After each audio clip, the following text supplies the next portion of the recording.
My fellow pilots, here we are 3 months down the line right from Microsoft Flight Simulator came into place. What is the future of military add-ons? Let's find out about it. But before we start, if you're new to this channel, go ahead and subscribe for anything that's related to flight simming, particularly on Microsoft Flight Simulator, updates, patches, releases, anything that is related.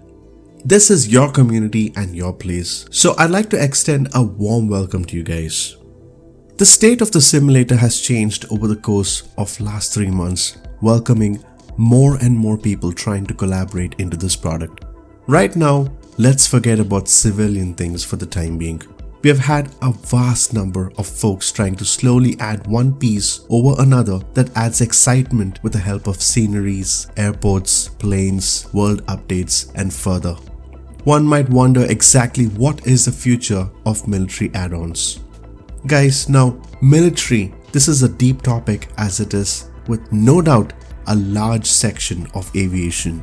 It's always been an interesting segment with different dynamics. Often most of us are left, including yourself, trying to crave to fly and experience every jet available. I don't blame you for that. It's definitely a different experience. So far we have had few developers who've shown considerable amount of interest towards military aircrafts.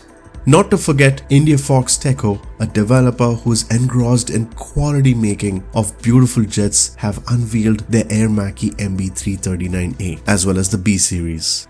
It's been about a month or so and that's been a good jet with high quality assets and details with great cockpit visuals along with several liveries. Let's look at the competition. Let's look at FSX. It's carried out missions that allows users like us to pick our favorite jets, choppers, and the experience was spectacular. Now, do you think Microsoft would not implement something similar to this? Well, certainly, but right now they're more focused towards making it a pristine package without any single issue, and that, ladies and gentlemen, would certainly take time. Thankfully, the simulator works quite well enough without issues so far. Well, there are many other issues that can be addressed over time, but it's really not major except for autopilot, and that's a whole different topic. We're not going to discuss about it right now.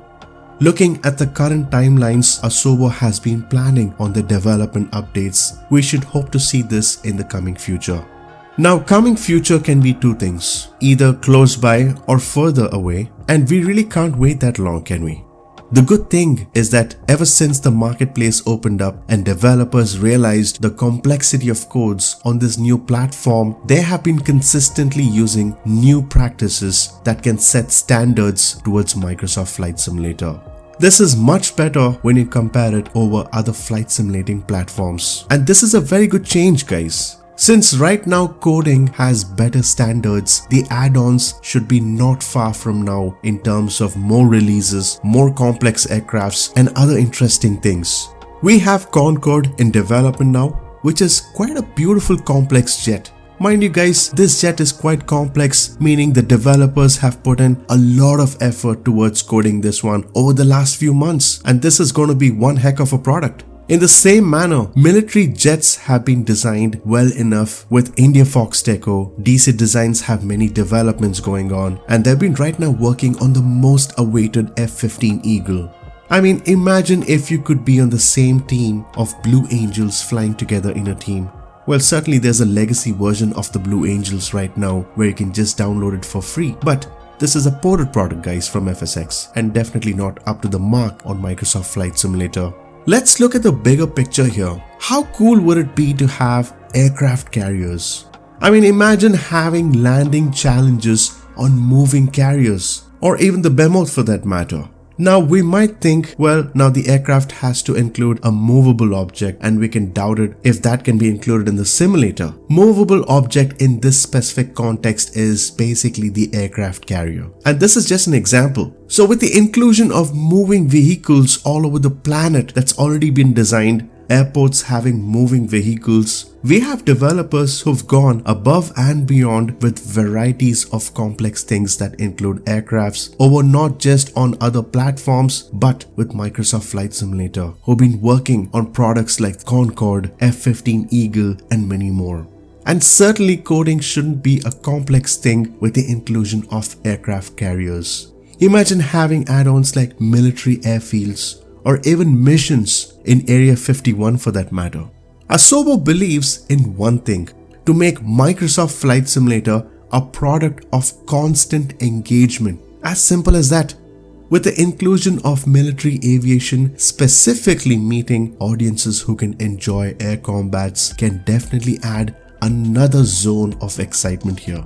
How would it help Microsoft as a brand? Well, this can definitely create good competition, not just with other platforms, but this can be a good start to compete against DCS Combat 2 for that matter. Look at how the current developers have highlighted their developments on Microsoft Flight Simulator.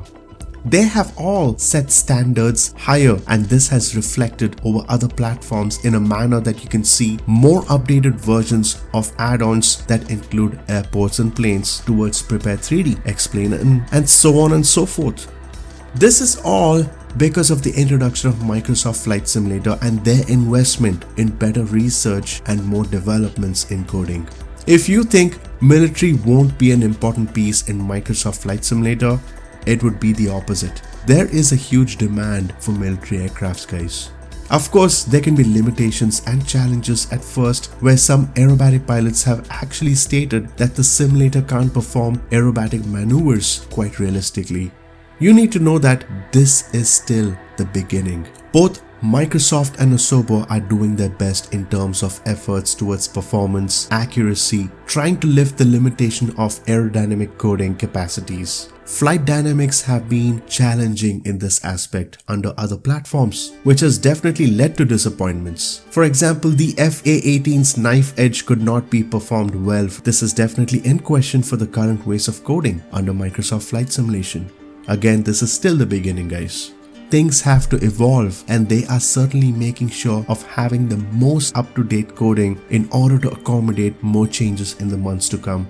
We should see many add-ons on military aircraft soon, and we mustn't forget that when every product is released, it's not the final version. It is a pilot project that would include versions of it, following up with upgrades, enhancements, better codes to deliver cosmetic improvements like, for example, better heat blur effects or even aircraft performance. All in all, this simulator is a growing one, and it has the capacity to accommodate complex items into code, different variations of add-ons, and we shouldn't be surprised to see these superb add-ons coming into the marketplace. Definitely jets for sure. We hope to see others that could include airfields, aircraft carriers, hopefully, classic military planes, and many more. Well, I'll leave that thought with you guys. Let me know what comes across your mind in terms of other military add-ons. Remember, the way we have to look at Microsoft Flight Simulator is no longer a Microsoft product. Well, yes, technically, but with a partnership with Asobo Studios and with Asobo having the approach of being transparent and listening to the community, it is more of a community product. That very simply means that the more we voice out our ideas, our expectations, the better the product can be designed. Alright guys, that is pretty much up for today. I certainly hope you enjoyed the video. Thumbs up if you did, and subscribe if you haven't subscribed yet. We're going to discuss more and more things coming across Microsoft Flight Simulator. It's a beautiful product, guys, and it can be much more amazing. Have a beautiful rest of the day and stay tuned, guys.